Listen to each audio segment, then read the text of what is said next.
The judge handling Roger Stone's case schedules a hearing on his motion for a new trial.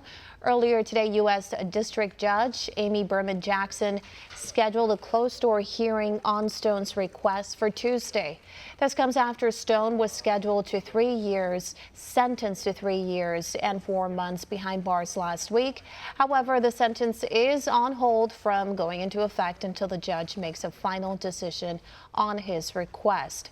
Jackson previously denied a motion for a new trial from Stone earlier this month and more recently rejected his request to recuse herself.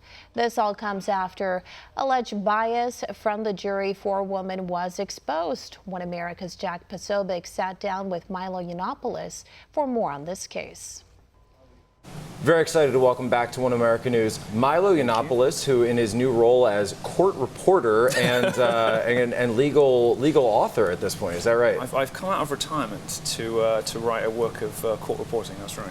And now we've seen new developments. You mentioned, of course, the prosecutors all resigning, but also information that's come out about the jury. The jury foreman has come forward. We've gone back and we've seen her tweets, extreme partisanship, tweeting about Roger Stone in her questionnaire. We can only understand that, of course, she said to the judge that she had no bias. We can all look at her Twitter account and see the bias. And as anybody knows about how lawyers behave when they're on juries, which is typically why they're tossed off. You know, before you have a jury pool, comes down to a smaller pool, and then the two sides kind of like basically negotiate over who they're going to strike out.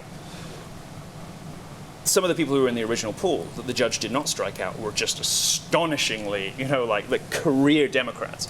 But even the people who were left, 10 out of the 12, are people who could never be expected to render an impartial, fair verdict in such a politically charged trial. And my book will be the first time that anybody will hear in detail about these individual jurors. And you can draw your own conclusions from the rest of it, but it's pretty obvious by the end of it, it was a foregone conclusion before the trial started. Do you think President Trump will pardon him?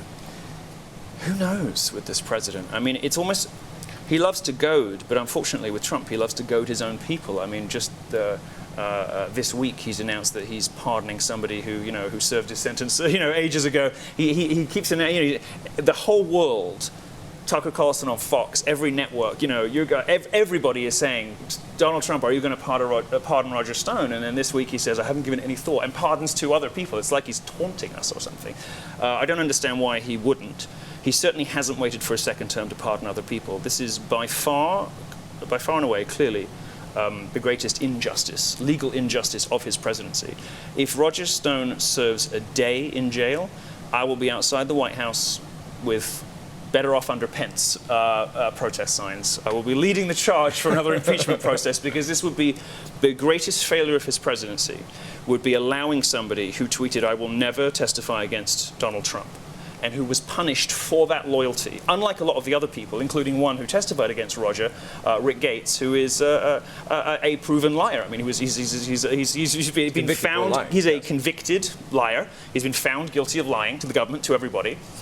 Yet his testimony, so he has a vested interest, of course. When you do these deals, if you get found guilty of lying, the government might say, well, so we're thinking maybe we could recommend a shorter sentence for you, the judge, if you help us out with these things. Right. And these things included the Roger Stone trial, and this is not the only person on the stand who has this kind of relationship with the government.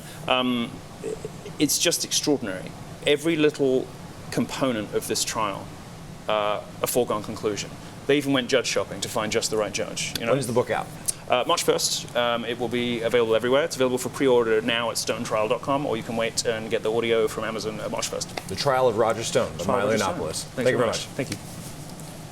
Want to see more videos like this? Click on the link below and subscribe to One America News on YouTube. And call your cable provider and kindly demand that One America News is added to your lineup. Call and subscribe today.